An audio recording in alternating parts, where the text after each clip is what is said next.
Уважаемый Андрей Михайлович, позвольте вас поздравить с Днем Учителя, пожелать вам, дай Бог, здоровья, любить и быть любимым. Мы вас все любим. Есть такое высказывание. Творец дал человеку два колена, одно преклонять перед учителем, а другое перед целителем, а оба вместе перед самим Творцом. На своем жизненном пути вы, получается, являетесь и целителем, и теперь стали учителем. Так, что бы вы могли пожелать своим коллегам? Врачам или педагогам? И тем, и другим. Чтоб не унывали. Вот и все. Смотреть только вперед. Ну и все, наверное. Ну, у всех, чтобы здоровье и хорошее настроение. И еще что и сказать.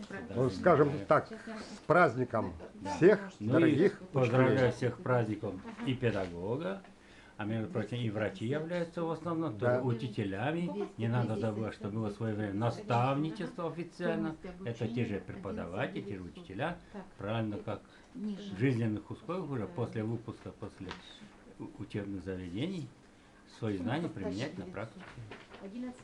Спасибо.